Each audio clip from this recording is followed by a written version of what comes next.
grouping. That's section 11.8 in the textbook. We want to be able to factor polynomials with 4 terms, and sometimes we'll be dealing trinomials.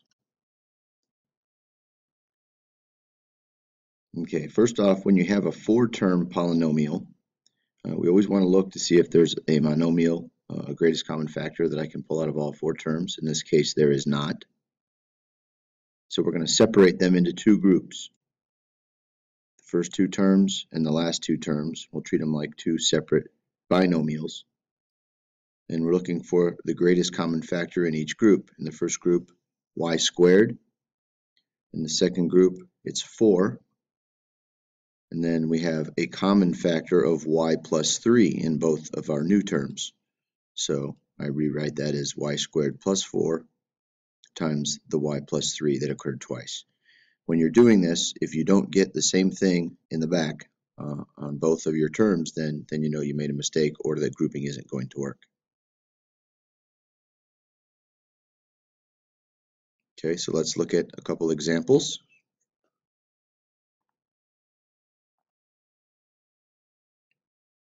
In this case, there's nothing that I can factor out of all 4 terms, so I'm going to separate. I'm going to factor the front and the back 2 separately.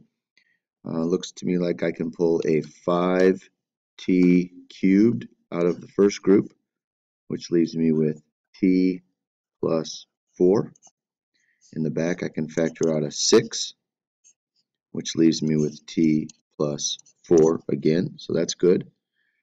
And then my answer is 5t to the third plus 6, and then times that common t plus 4 that occurred both times. There's another one for you to try. Stop the video and see if you can do that. Alright, so there's nothing that I can factor out of all 4 terms. I'm going to separate them into 2.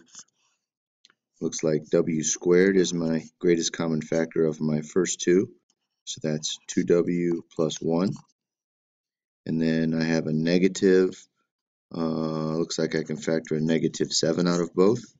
And that's going to leave me 2w, and then negative 7 divided by negative 7 is plus 1, which is good. I've got that common factor again. So then I reorganize, and I have w minus 7 and 2w plus 1 is my final answer.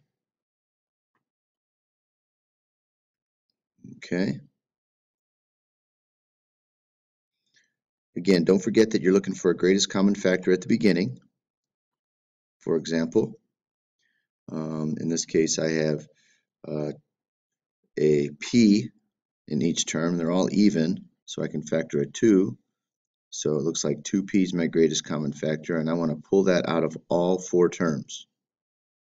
So I just have this 2p in the front, and then after I factored a 2p out of everything, I have 6p cubed plus 5p squared minus 18p minus 15. And then I go ahead and treat that 4-term cubic like I've been doing, and I'll factor out the greatest common factor of my first 2 terms here is p squared. So I pull a p squared out, and in the back it looks like I can factor out a negative 3, and then they combine, and I have 2p that I originally pulled out, and then the p squared and the minus 3, and then that common 6p plus 5. Alright, so here's one that I'll try. I see m's everywhere, so definitely going to be a multiple of m. Looks like they're all multiples of 3. So let's try, let's pull out a 3m from everything.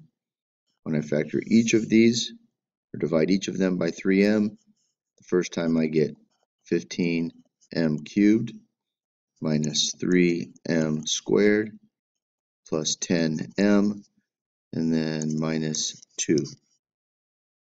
And then I'm going to factor each of these, since I have 4 terms. I'm going to separate them and factor them separately. So I write my 3m out at the beginning. What can I pull out of these first 2? It looks like again, I can pull a 3m this time squared. So let's open parentheses here to separate a little bit. 3m squared. And when I factor that out, for the first term I have 5m, and in the back minus 1. And then in the back here I have, looks like I can factor out a 2. And when I do, I have 5m, and then negative 2 divided by positive 2 is minus 1. So then I keep my 3m from the very beginning, and then I'm going to factor or pull these two, 3m squared plus 2, and then that common 5m minus 1. And there I go. That's it for today. Thanks for listening.